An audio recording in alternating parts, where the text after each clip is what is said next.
now that it's 25 years since I walked out of that trailer the first time on those cold streets in Philadelphia, and I knew this was like the moment of truth.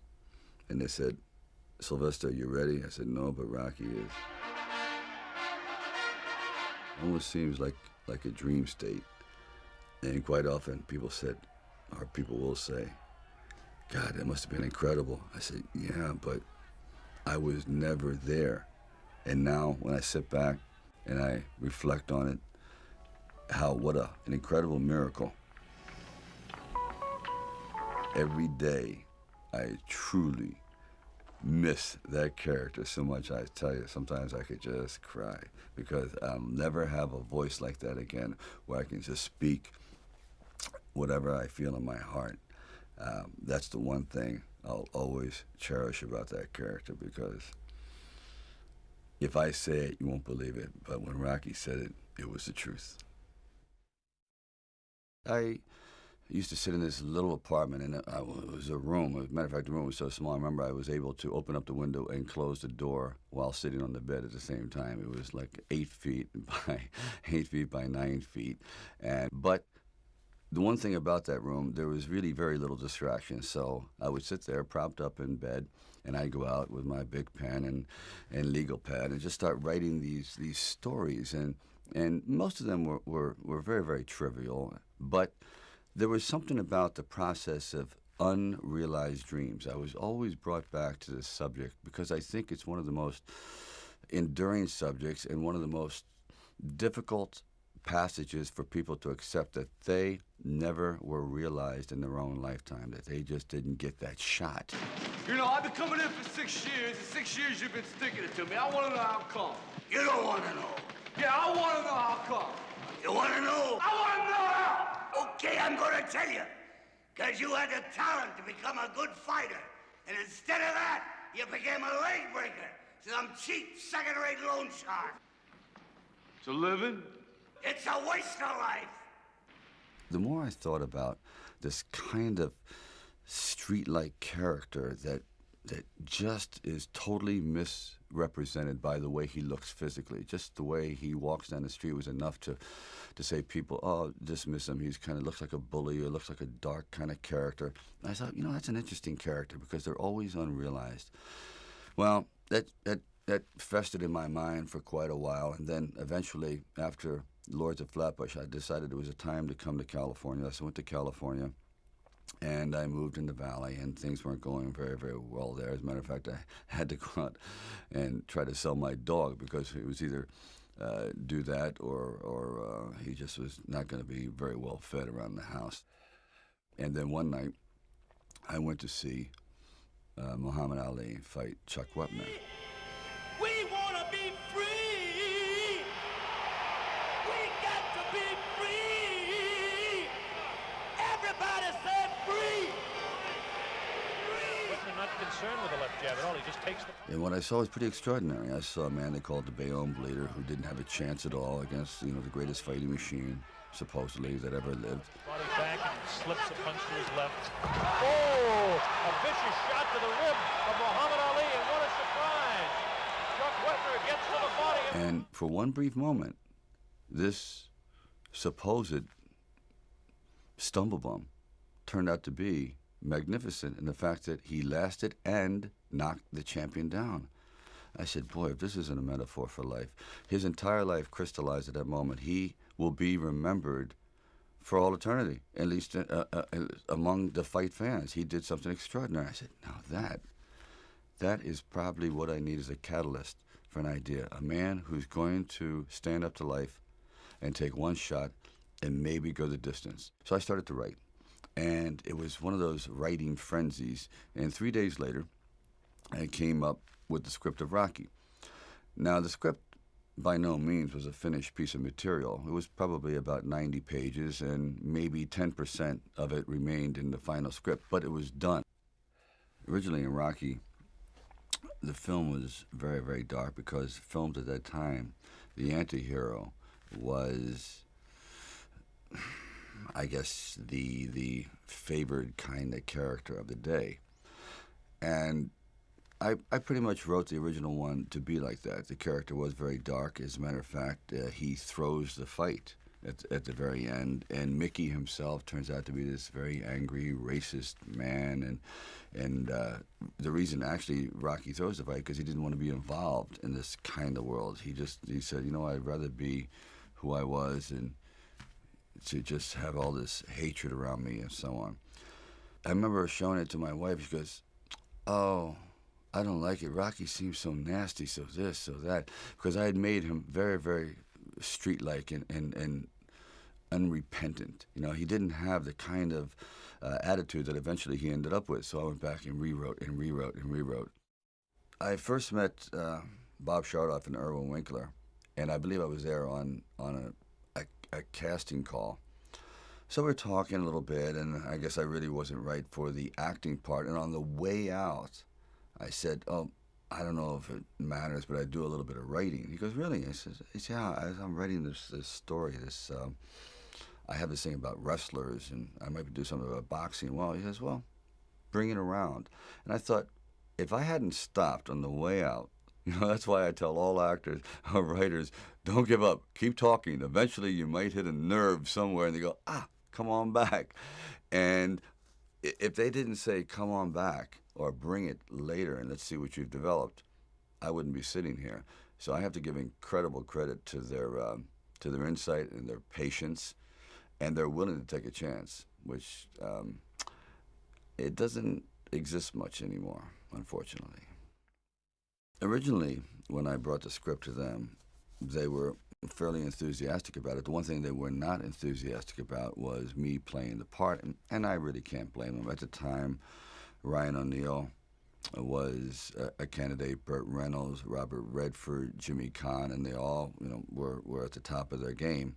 And so I could see it, but there was something inside of me that said, you know, this opportunity is never going to come around. And I really wasn't used to money, and I had no idea of what I would be missing. But the temptation started to come forward. First, it was $25 grand, then $100,000. I go, well, I never heard of $100,000 because I had like $106 in the bank, and like I said, I had to sell my dog, and things were not looking very, very good. My $40 car had just blown up, so I was taking a bus to work, but still, it didn't matter. I wanted to stick with it. Then it went up to $150,000, $175,000, and it went up to $250,000. Now my head was starting to spin, and it went up to $330,000, and probably I heard it went up to $360,000, and I thought, all right, you know, you've really managed poverty very well. You've got this down to a science. You really don't need much to live on. I had like sort of figured it out, so I was not in any way used to the good life. So I thought, you know what? If I know in the back of my mind, if I sell this script and it does very, very well, I'm going to jump off a building. And if I'm not in it, there's no doubt about it, I'm going to leap in front of a train. I'm going to be very, very upset. So this is one of those things where you just roll the dice and you fly by the proverbial seat of your pants. Say, all right, I got to try it. I got to just do it. I may be totally wrong, and I'm going to be taking a lot of people down with me, but I just believe in it. We didn't have really the money to shoot a normal union film at that time in Philadelphia, so we would travel in a van. I would jump out of the van, and we were working with the handheld camera at the time with Garrett Brown, and it was somewhat experimental.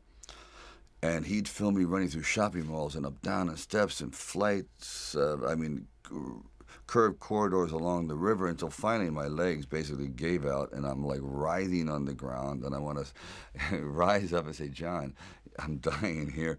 And he goes, no, use it. Use the pain. I said, for what? I mean, I'm in misery. He goes, well, no, you know, it's giving your character, it's giving him some depth. I said, it's giving me bruises. It's giving me, like, agony. I can't sleep at night. But, you know, John would use, one thing about John, he would use the environment. If he saw, like the scene where we just jumped down and saw this ship along the dock, this docked along the pier, and he said, just jump out, run as fast as you can along the ship, and I'm running and running. I said, you know what? My legs are buckling. I'm literally going to crash down here. Teeth are going to go, jaw, face. I'm just going to be ground down to this flat-faced image. please. And I just barely made it. As John had me, he would have me run and jump park benches and down streets, and people are throwing things at me. Like when I had the orange thrown at me, and these people had no idea who I was. I was just some strange alien invader in a well-worn, tattered, baggy, incredibly ugly sweatsuit running through their neighborhood, and they're like throwing things at me. And we kind of like made it work, but actually it was like I thought they were trying to hit me with the orange. There was a kind of a lot of injuries on the set. I remember I was doing running up and down the steps. Originally, I was supposed to run up and down the steps with butt kiss to show how strong Rocky had become. The first time he could barely get up the steps, and then I started picking up the dog. And halfway up the steps, I said, "This is a bad idea." The dog weighed about 135 pounds. I said, and there's no way I could run gracefully up the steps. More or less, I couldn't even stagger up the steps. So the dog was definitely cut out. But in the meantime, I had gotten a wicked case of shin splints, which is an old injury I had gotten from playing high school football. And then when I was hitting the meat, I thought, this would be an interesting visual, hitting the meat. Well, I don't know if anyone's hit a bull lately. They're hard. They're real hard. So all my knuckles were flattened out. They just became, I guess, kind of like, I don't know what they're good for anymore. I guess, kind of like a table leg now. They're pretty flat. They're pretty even. They really don't function as a hand much anymore. But these are all somewhat of the memories of, and the broken finger that I was using with Adrian. I said, okay, I'll just like take all the injuries in the movie and somehow work it in. Also in the movie, there was, we couldn't afford many people, so I tried to get as much help from friends, from my brother who plays a street corner singer, and my father who's a bell ringer. As I said, my dog is in it. Even my wife, my first wife, was the set photographer, but I think she shot a total of maybe 100 pictures because the budget was really, really tight. And actually, it was probably the best set photographer I've had in a long time because all those pictures are great. Talia Shire was also a last-minute choice because we just couldn't find the right person, and then she came in, and it was, I think, the same night as Carl Weathers. Very, very, I think it was. And she came in, and we just read, and I felt the earth move. I really felt a tremendous vitality and kinship. I mean, I loved her. I really, really loved her. I just loved the way she looked and the way her hair fell and this timid, fragile creature. I said, it was just incredible, and the perfect voice. So when we were going to do Rocky meets her, and he just talks to her, and he sees a beauty in her that no one else sees because everyone has something to do. Rocky really has nothing to do. So he moves at a much slower pace, and he observes, and he sees things that other people don't see. So he's trying to bring her out because I guess he feels that she's probably the only one who's worse off than he is. So he's feeling kind of like a little protective towards her. And the sequence where we're supposed to go ice skating, originally that was written for 300 extras, and it was a big deal. Well, I show up on the set. They said, we have a slight change in plans. We have one extra. I said, interesting. And I said, well, I have an interesting thing to tell you, too. I don't ice skate. I don't know why I wrote it, but I thought it'd be interesting. So here we are with an empty arena, and I don't really skate at all. So I decided I was going to run on ice, and she says she skates, but if you watch her ankles are falling in, and she's barely holding on, and Rocky's trying to explain his life, looking cool, and he looks like so foolish, but she doesn't care. And where they really come together at that moment when he goes, my father said I wasn't born with much of a brain. He goes, my mother, she says sort of the same thing. He says, you weren't born with much of a body, so you better start developing your brain. It's like, oh, these two people are two halves that absolutely need to fit together. They are really on the same page. Then he walks her home. I think we make a real sharp couple of coconuts. I'm done with your shot. What do you think? And I'm starting to realize that this is the key to the film. This is the heartbeat. The whole movie is going to be based on the discovery of these two people, the love. She goes upstairs, And now she's like terrified because this is not exactly what you call a swinging bachelor apartment. And the moment when he gets her to that door, all of a sudden the whole facade changes. He no longer looks like this terrifying guy. He goes, would you take off your glasses? And she really looks, if you ever watch that scene closely, you'll never see better responding by an actress to an awakening inside of like really feeling like someone truly loves her. That it's like she's dying. She's never felt this before. And coming from this man who is, this physical kind of specimen, the last kind of guy she'd ever imagined herself being with, it just, I disappear in that scene. She is just off the chart. You don't have to kiss me back if you don't want. I don't want to kiss you.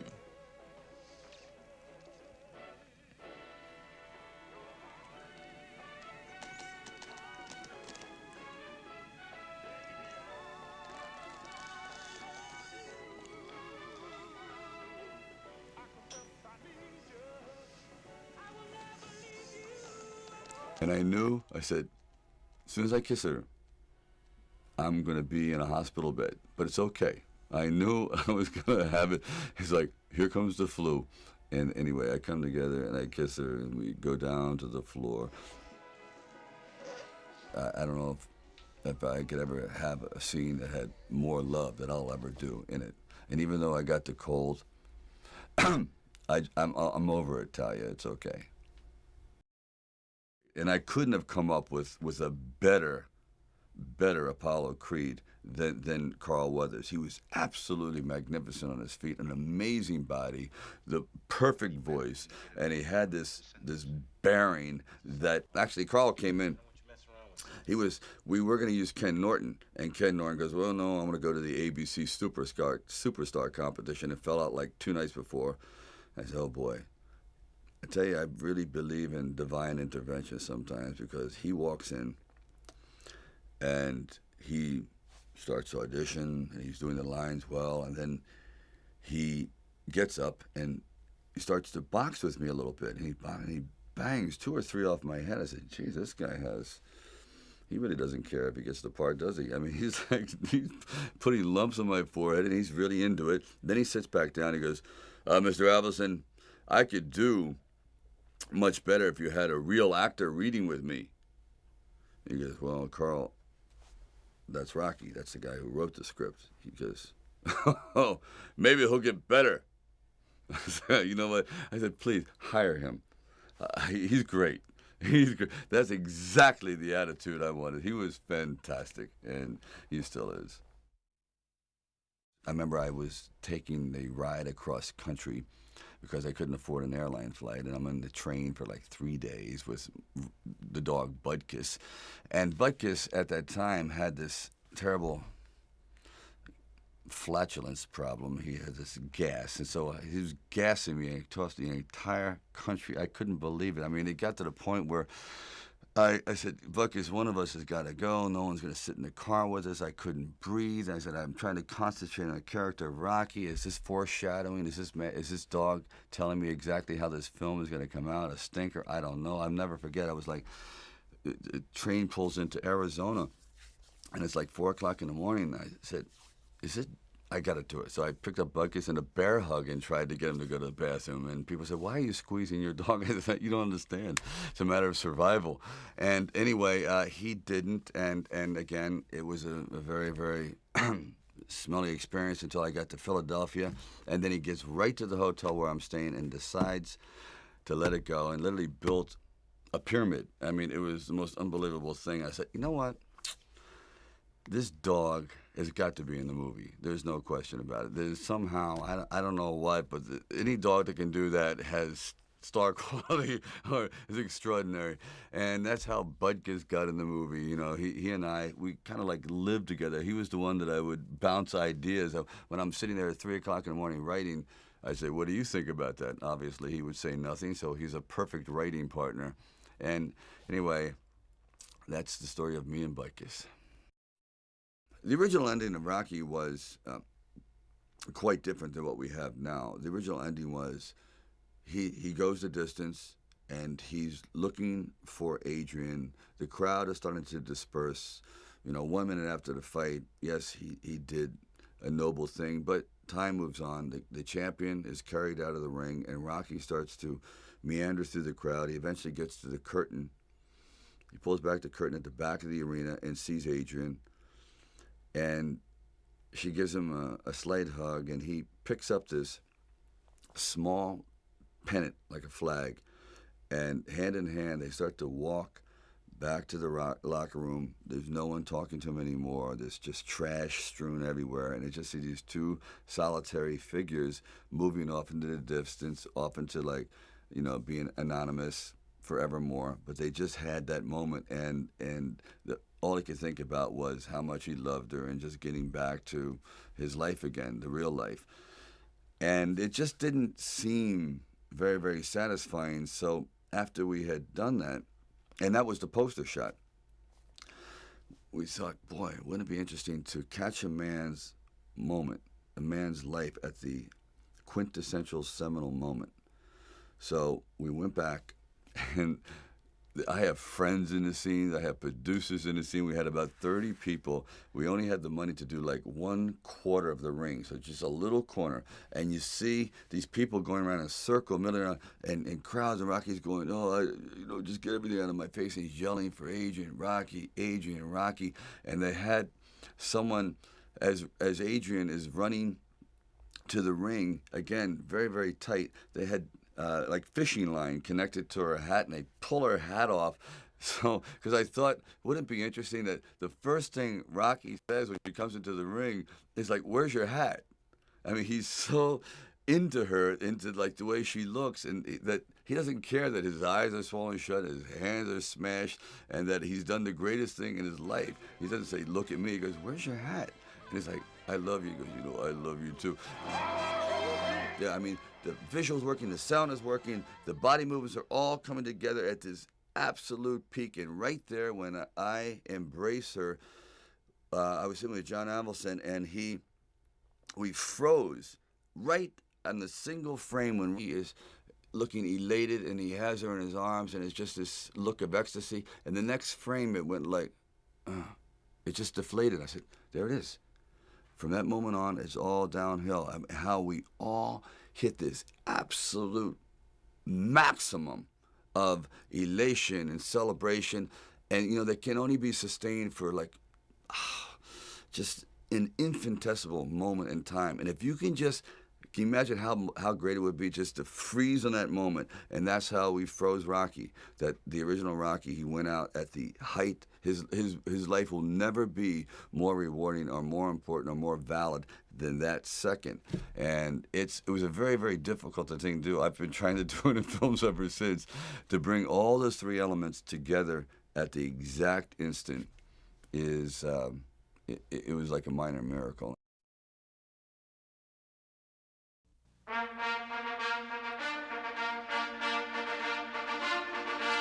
Rocky, I had no idea was ever going to have this sort of response.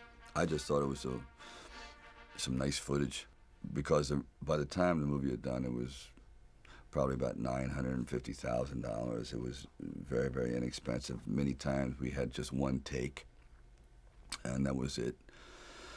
So when the screenings around Hollywood at the time were getting this unusual response, that people were actually reacting to the fight as though the fight were happening, I thought, wow, they're really invested in these characters. And I was starting to get phone calls from very, very celebrated people around town. I said, wow, this could be it. This actually is going to work.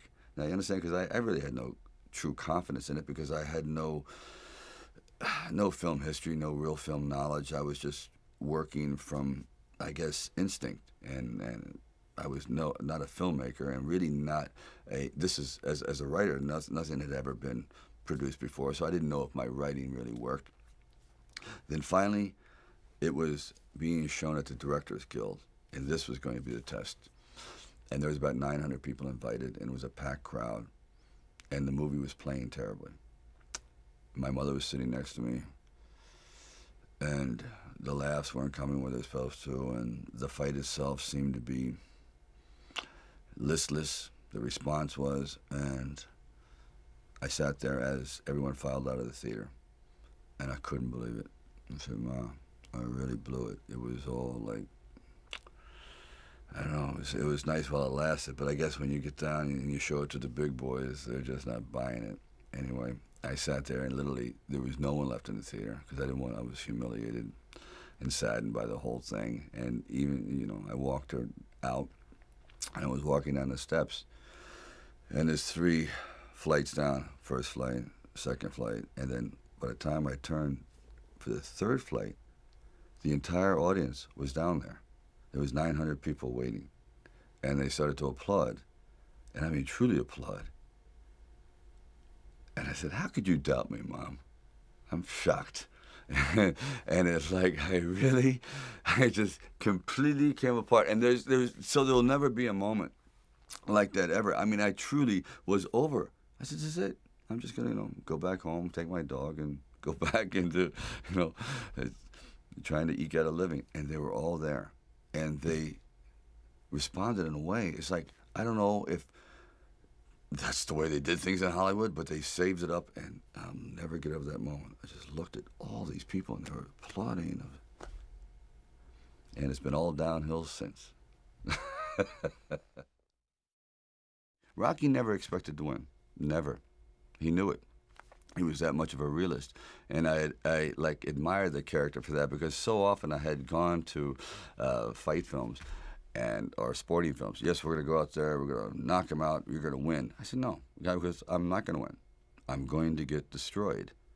But if I can just be lucid, if I can still be standing on my feet, you know what? Then life isn't so bad. And I think, again, symbolically, at the very end of our lives, if we can still say, we were never humbled, we were knocked down, but we got up, and I can say, I lived life with integrity, and I took all the blows, as the song says, and I still prevailed.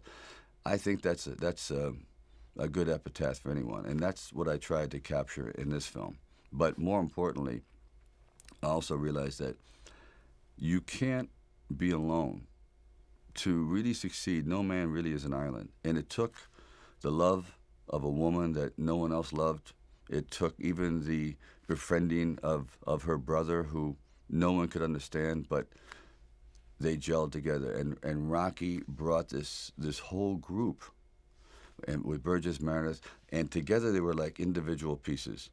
But together they made a whole entity, a whole person. And I think, personally speaking, that's happened to me too. When you find the right components in your life, the right people that gel with you, then you feel as though you're invincible. It may be a fallacy, but you at least feel as though you can take all that life has to dish out. Okay, watch this now. Muhammad Ali and Chuck Wepner. Watch Wepner with his right hand where he hits Ali, right by the heart. Just watch for the punch. There's the left hand that sends him back. Now watch this punch. Bang! And it caught Ali by total surprise. Watch it again. Watch it again. Bang! He catches him. Ali turned. It caught him just by the rib cage, right next to the heart. That can surprise.